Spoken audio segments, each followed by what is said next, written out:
Alfons Arts neemt na het seizoen afscheid van Cambuur. Van Basten net ter discussie bij Spielers. En Aris wil goede lijn terugzetten in Weert.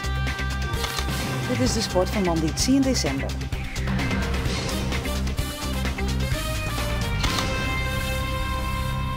Goeien en welkom bij Boppenslag. En je hoort ik nog een reportage over Us Derk, die het druk onder het revalideren is na zijn operatie. En ik nog omtinken van kwoordbal, LDODK spelen sneuns in Detos, daarvan Bielden. Maar eerst voetbal, want Sportclub Cambuur moet op ziek naar een nieuwe haattrainer. Alfons Arts had onjoen dat hij zijn aanrinnende contract net verlengen wil. Hij maakt het seizoen af en is daarna ta aan een nieuwe uitdaging, zo zei er. Alfons Arts werkt sinds 2007 bij Cambuur. Eerst als assistent van Jurie Koolhof en Stanley Menzo, maar sinds 2010 had hij zelfs het roer in handen. Dat Arts nou met dit besluit komt is opvallend, want een paar weken in het Boppenslagcafé zag hij dit. Hoe lang blijf je nog? Een jaar of 10. Haattrainer. Maar bij Cambuur bedoel ik. Ja. Je wil nog wel een eerste team blijven bij Cambuur. Ja, waarom niet? De Alex Ferguson van Cambuur. Het is toch een mooie club om voor te werken. In 2 weken kan dat verhoor je? Nee, maar ik zou hier nog 10 jaar trainer kunnen blijven. En toch kiest Arts ervoor om zijn contract net te verlengen. De vraag is, waarom? Gevoel. Puur op gevoel. En wat zou dat gevoel? Dat het misschien beter was om heel elders te zoeken. Puur om mezelf door te ontwikkelen. Ergens anders in de keuken kijken kan nooit geen kwaad. En, ja, het zijn allerlei dingetjes die de laatste weken door je hoofd hebben gespookt. Ja, als er veel twijfel bij jezelf zit, dan moet je ook niet bang zijn om een keer die beslissing te nemen. Waar ziet die twijfel in? Nou ja, kijk, ik heb het hier fantastisch naar mijn zin. Het is een fantastisch mooie club om voor te werken. Ik denk ook niet dat er snel clubs voorbij zullen komen die zo gedreven zijn, waar zo'n beleving bij heerst.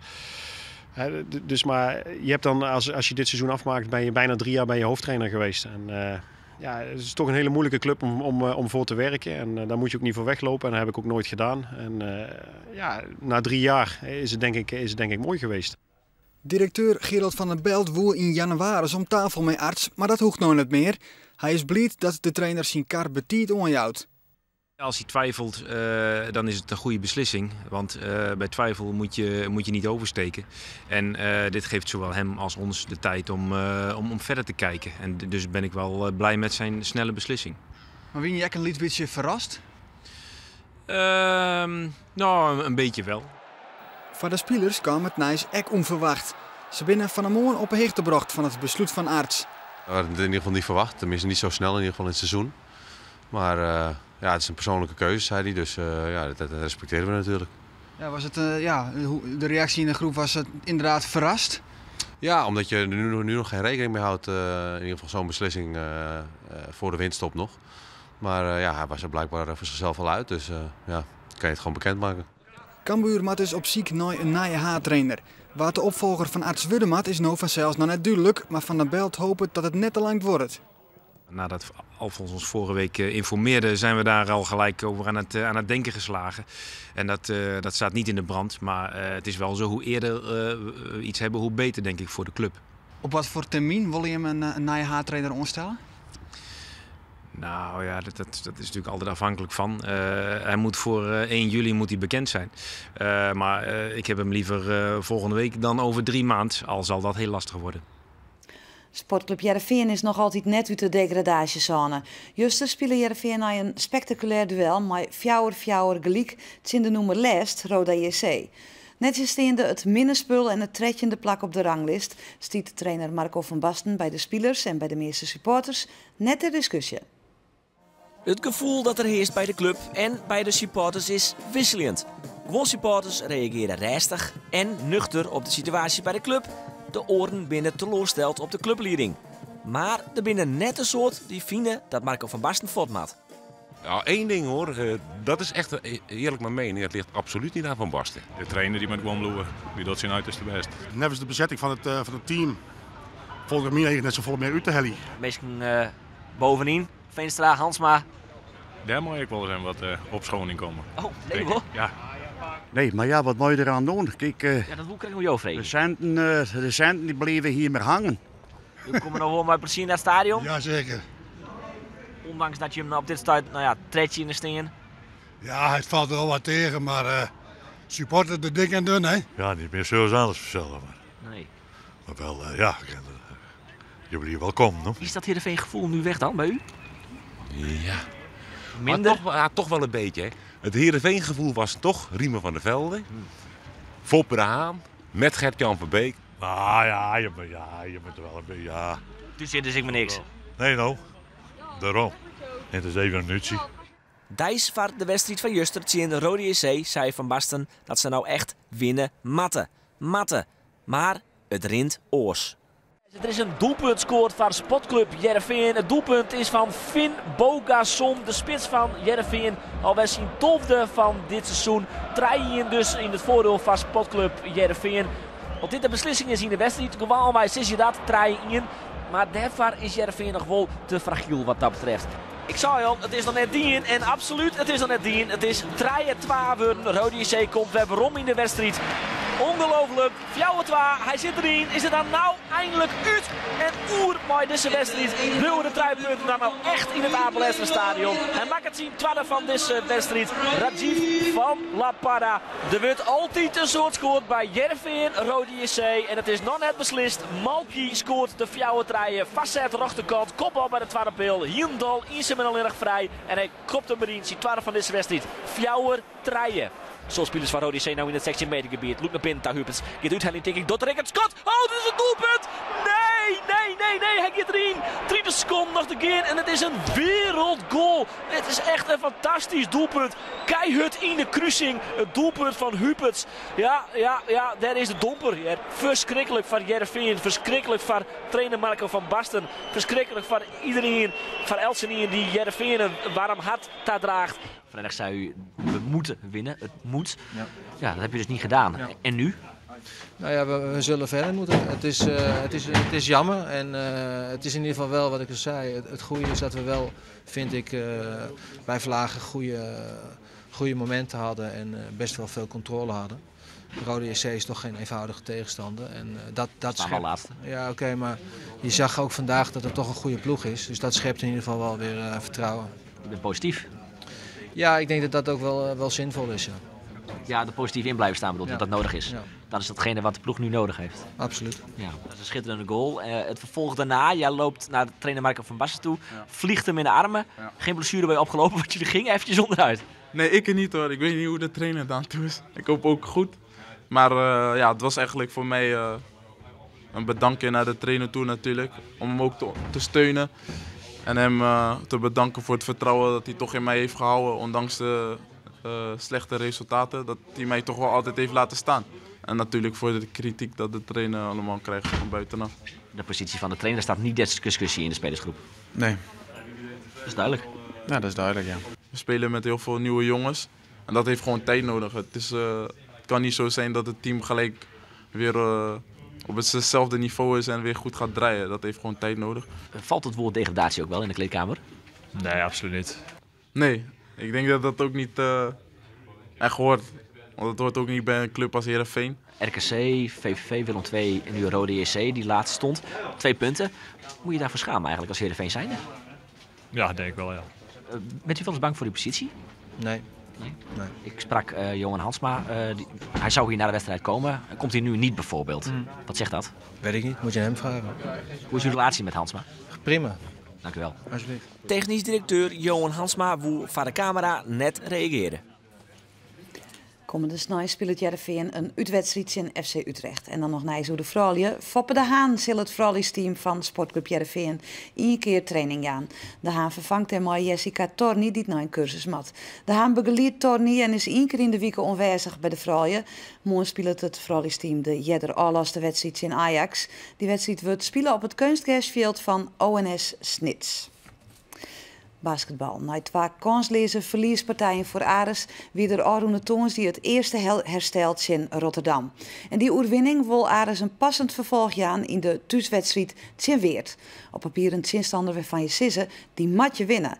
Maar als er nou 1 woord van toepassing is op Ares, dan is het wel wisselvalligheid. Je kunt zelfs verliezen van Den Bosch en van Grains. Dat is geen schande. Dat zijn de betere ploegen in de eredivisie. Maar het gaat vooral hoe de wijze waarop. En het wie 2 keer een IMAK-partij. Een slagpartij. En dus telt er nou maar één ding. En dat is de winst op Weert. Maar correct op het moment dat de wedstrijd op het punt van beginnen zit, wat er dit. De salage, maar de basket zakt het in elkaar. En zonder basket is het lastig ballen. Er komt een nieuwe niet aan, maar het is misschien wel symptomatisch voor het begin van de wedstrijd. Want er gaat echt een heel soort mis. Dan train je 6 dagen in de week. 2 keer thuis. En dan krijg je de bal op 4,5 meter er net in. Nee, het niveau houdt net oer in het eerste kwart. Maar coach Erik Braal had oer safvolle knulligheden een Cruyffiaanske wijsheid. Wij spelen niet goed, maar zij ook niet. En dat is een kwaliteit. Kijk, als wij slecht spelen en zij spelen goed, dan heb je een groot probleem. Dus je moet ook zorgen dat zij ook slecht spelen. Braal had gelijk dat het na het eerste kwart nog altijd een heel dicht bij elkaar zit. Er staan is 16 Sontje in het vaardiel van de ploeg uit Limburg. Maar dan nou Ares. Via de treienpunten van David Michaels komt Ares in het begin van de tweede kwart weer op vastsprong. Joggetje Sontje. De start is Sabisa goed. Zocht naar de prachtige paas van Holcomb en Sam Givens. Met de 23 Sontje. En op een de score van Craig O. En onvallend groeit Ares hield hij beter in de wedstrijd. Maar verdedigend bloot het nog altijd matig. En coach Erik Braal is heel tijd onder het bijsturen. Want omdat er samen meer verdedigen wordt, bloot het heel lang spannend. Natuurlijk is het leuk voor het publiek, maar we willen teams gewoon zo snel mogelijk aan de kant zetten. En degelijk blijven spelen voor 40 minuten. En dat is iets waar we nog naartoe moeten werken. Weert dan in de onval.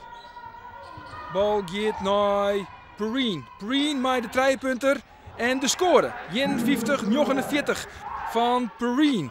En als deze jongen het op zijn heupen heeft, dan is er voor Ares geen beginnen aan. Perrine, daar is hij weer. En op een met de score. 58-54. Het verschil is nog maar 4.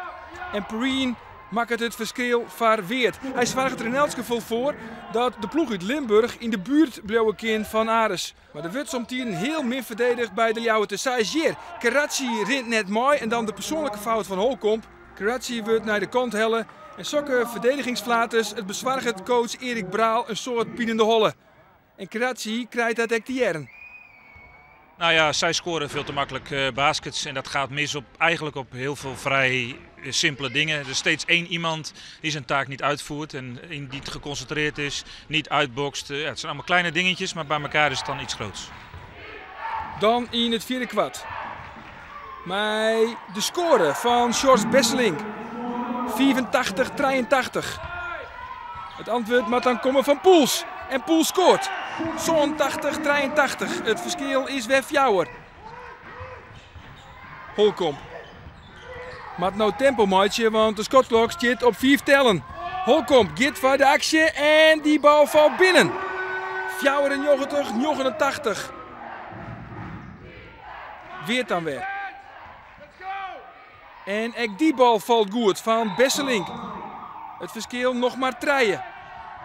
Zitten in de slotfase van de wedstrijd. Dit is een belangrijke score van Jerry Williams. 96-90.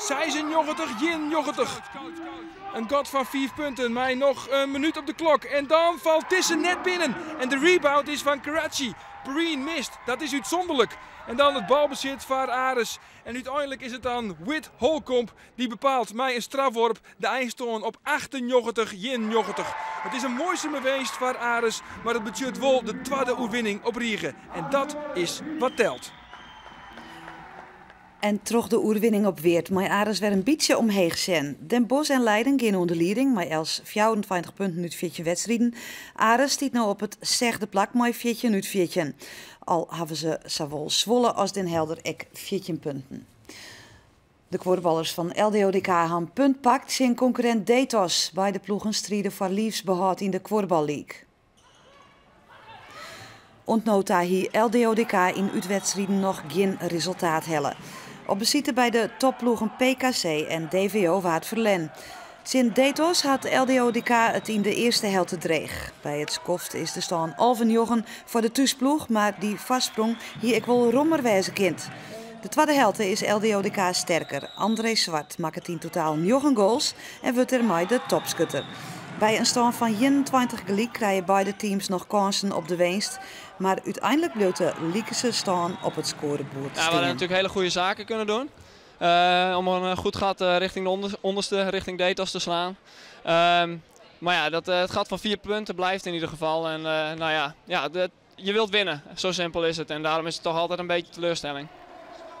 Frederik Noutij is nu een tweede worden in de 9e marathon om de KPN Marathon Cup in Grains. De bolzetter moest beliers in de sprint tegen Frank Vreugdenhil. De 2 malje ontroen de massasprint, maar toch help van de ploegmaten van de winnaar. En een knappe prestatie van darter Rick Hofstra dit weekend. De snitser helle bij het prestigieuze Zuiderduin Masters toernooi de kwartfinale. Hofstra pakt maar een finish van 121, nog wel de tweede set tegen Ellen Norris, maar mist verder in de wedstrijd een aantal wichtige dubbels.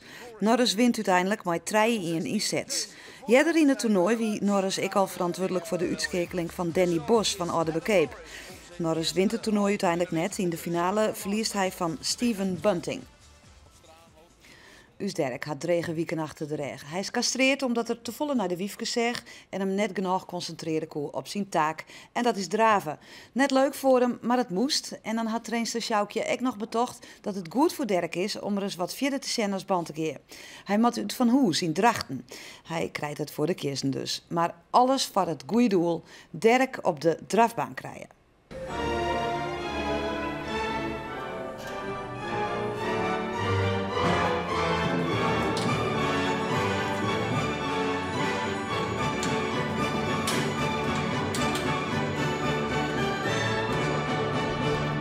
Zijn testikels zijn wel verwijderd, maar de hormonen gieren nog door zijn lijf.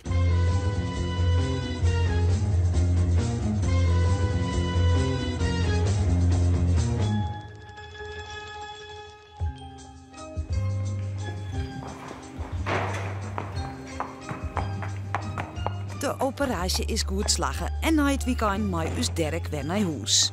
Maar Usderk, uw parade hinderke, is zijn ballen wel kwijt. Maar de dwessekop zit er nog op.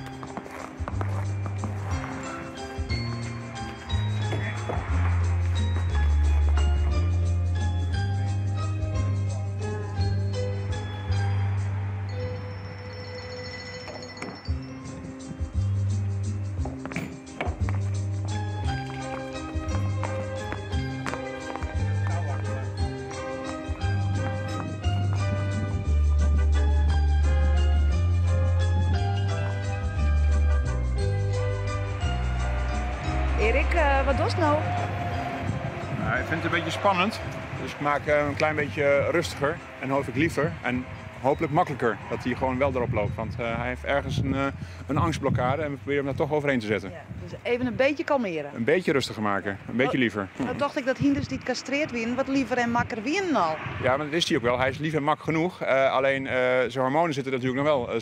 Zijn testikels zijn wel verwijderd, maar de hormonen gieren nog door zijn lijf. Dat duurt zeker nog een maand voordat dat zijn rustig maken effect heeft. Maar kalmeringsspuitjes zoals net, Dirk bleut dwes.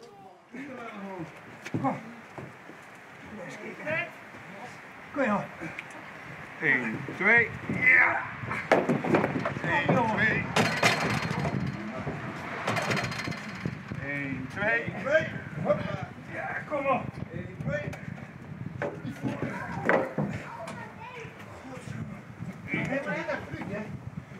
Draai bij, Rianne. Ja, ik ben bezig. Goed zo. En kom maar. Het meeste staat erin. Zo wat beroemdheid. Nou Henk, wist wel wat het mooi neemt? Ja, een hinder. Ja. En beroemdheid. Ja, een beroemdheid. Sterallures het er. Sterallures, hè? Dat nou al. Sajo. Maar goed, hij stiert erop. Hij weet net wat voor mooi plak wat er giet. Nee, dat zult juist maar een jaloeren was. Ja. En dan had hij de spit van dat hij zo'n ding had.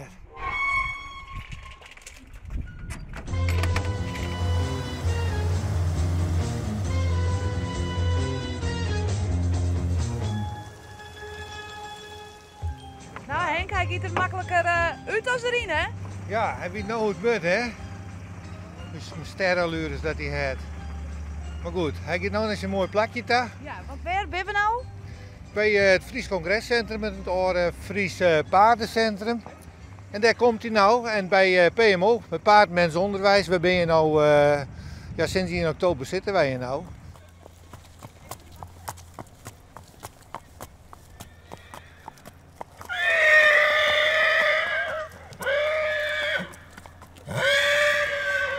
Nevens uw trainster Sjoukje is het voor zijn ontwikkeling goed om rust in een orenomjouwing te wezen. Boven dat moet hij revalideren van zijn operatie.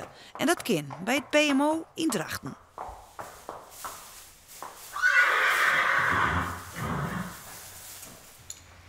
Nou, wat vind je van hem? Nou, ja, een beetje een drammer. Wat vind je van hem? Hij is een beetje drammerig. Wij verzorgen onder andere praktijklessen voor het groene onderwijs, voor de paardenhouderijopleiding. Dirk had er heel wat stress op zitten deze morgen. Dus even eten en drinken. Daar is uw ex-hienst echt onta.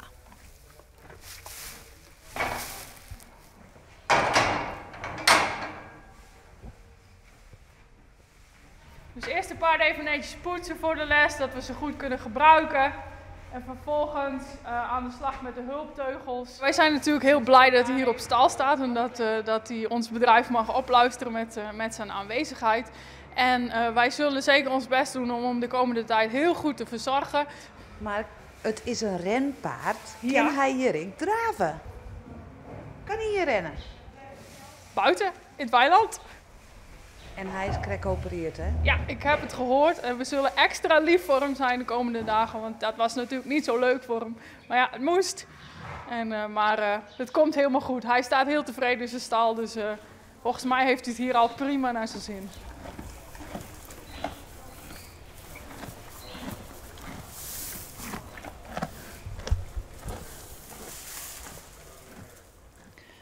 En dat zag je de sport van deze man die 10 december. Toen zie dan weer er weer met het Boppenslag Café. Dan te gast Riemer van der Velde. En dan dadelijk keer je naar het Nijse Joet. Een heel mooi joent. Doeg!